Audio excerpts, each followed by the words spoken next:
So I'm just gonna start by saying this video was mainly uploaded for my friends, but I will be posting on my main channel because I really have nowhere else to put. So as you guys may know, there's been big news all over Dallas that Luka Doncic, one of my favorite players, has been traded to the LA Lakers, and the Twitter is exploding. I mean, the NBA is just on fire.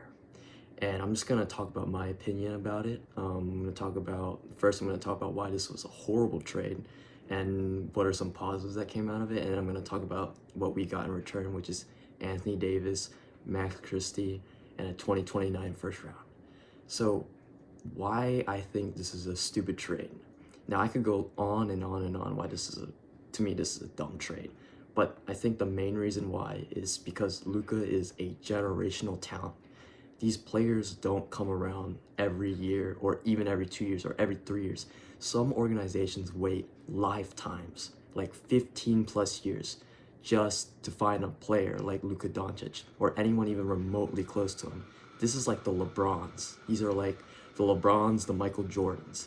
And you just trade him away for basically a glass of Anthony Davis and maybe 3 or 4 years of an open window. The second reason why I think this is stupid is because Nico Harrison explained that this was an all-out move and that we're all going all in and we're in win-now mode. Well, we're already in a win-now mode with Luka. He brought you to the finals and you basically just shortened your window by adding AD.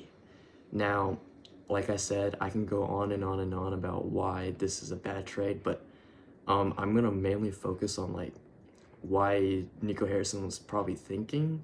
So one of the first things is obviously conditioning. As he said, conditioning has been off for Luka. I mean, he's constantly coming in overweight, maybe like 270 is what they say, even though in the photos he doesn't even look remotely close to 270 pounds.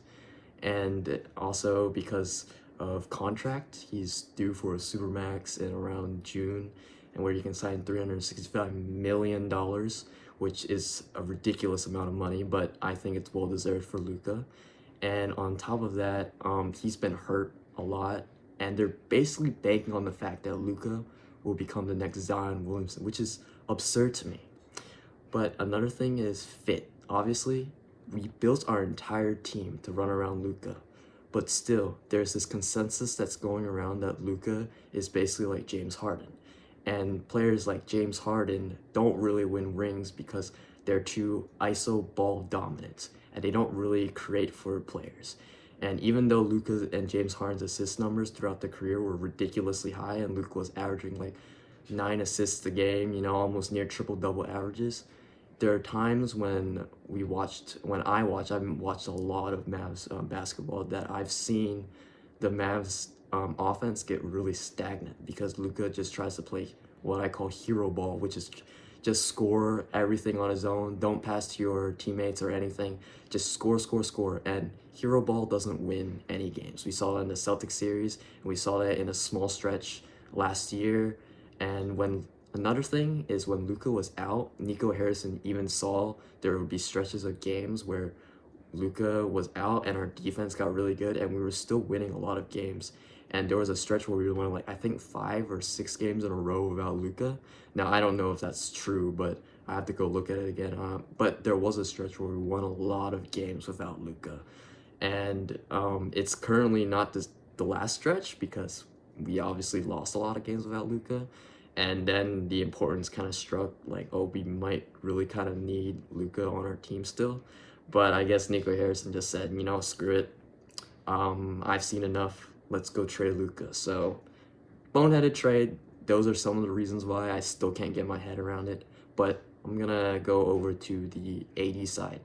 Now, I think we are kind of underestimating Anthony Davis and a little bit of Max Christie, but I'm going to focus on Anthony Davis first. Now, Anthony Davis is not a bad player when he's on the floor. Obviously, he's hurt a lot, but AD is an all-defensive team. He's probably the number 3 big behind Joel and Jokic. I won't even call Joel like big because he barely even plays, kind of like Anthony Davis. So I'd probably move Anthony Davis to 2. And it's like Joel has probably played less games than Anthony Davis and has said he doesn't want to play back-to-backs. But enough about Joel. So Anthony Davis is obviously a great defensive player. He can guard 1 through 5, the point guard, shooting guard, all the way to the center. And he's extremely switchable, which means you can put him on the perimeter to guard the 3 or the inside to guard the paint. So now we have 3 bigs on our team, or Derek Lively, Gafford, and Anthony Davis. And it's not like Anthony Davis can't score. He's a really, really good scorer. He's a phenomenal two-way player. He's one of the best two-way players in the league, if not the best two-way players in the league. So your paint is pretty much locked up. I mean, you got Gafford in the middle. He's going to block everything, and you can just stay in the dunker spot. He doesn't need to really move out to perimeter to guard 3 because Anthony Davis can do that.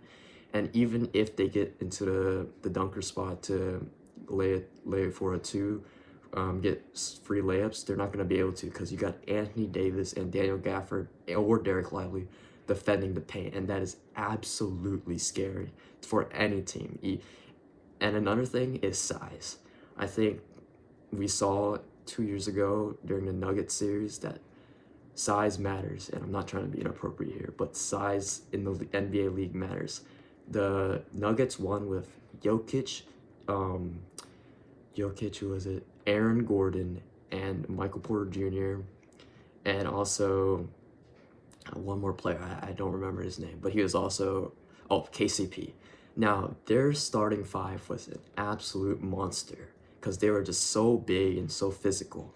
It doesn't matter how good you are; they'll just beat you up because they're just so much bigger. And that kind of is what the Mavs are trying to do. They're trying to repeat that philosophy of going big because the era of small ball is over. Golden State small ball era I think is done, and it's time for the era of big guards like 6'7" Luka Doncic and obviously big players to kind of take over, And with this big, with all these big players, the Mavs can pretty much play any sort of defense they want, whatever defense they want, and it's gonna be really hard to score against the Mavericks in the paint and on the 3. Now, another thing that people are concerned about is scoring. AD is a great scorer. I don't believe scoring is going to be a huge issue. Now, what I do think will be a big issue with this is playmaking. And the turnovers are going to go up a lot. Because I can't believe I'm saying this. We went from having the best backcourt in the league from Luka and Kyrie to having a okay backcourt with maybe Kyrie and Quentin Grimes or Spencer Dinwiddie. I mean, it's not great, but it's not the worst. We've seen worse, like the Washington Wizards. But obviously, the playmaking is going to be a struggle now. And we don't have Luka who can make those no-look passes to the corner and find players wide open and pass everywhere instantly. We don't have that player anymore. But I don't think getting a guard will be that hard, especially if you just want one to really pass the ball and play make. We don't need him to score. We just need him to pass the ball, create for yourself, create for your teammates, find the open man and let Anthony Davis or Gafford do the rest, So it's not like we need a guard that can really, really score like phenomenally like Luka. And yeah, so those are my opinions about it. Like I said, I'm obviously not a big fan of this trade. I don't think anyone in DFW is. I'm very hurt. I went to Taco Bell with my friends, and I was pretty much crying there. Like I think that's the lowest of lows when you go to Taco Bell and cry. It's just a dark day, but just a little bit of hope at the end of the tunnel. A little bit of light, some positivity, and now we go on to Max Christie. Now there's not much to say about Max Christie. To me, he's a good 3-and-D player. I mean, there's a reason why he's not cut and gone from the league and why he has value. Max Christie is a great 3-and-D wing. I mean, he can guard 1s to 2s maybe, and he's an okay point of attack defender. I mean, you still have Quentin Grimes and Najee Marshall to really be your point of attack defenders. So it's not like you're losing too much on the you're not losing defensive side, but it's not like Max Christie is a bad like a end of bench player. He's very playable. I mean, the Lakers played him all the time. So he'll knock down shots for you when he's open. And I mean, he's a serviceable defender, so it's not like he has no value. But that's really all I gotta say about Max Christie. And yeah, I'm not happy about this trade, but just try to see some light at the end of the tunnel.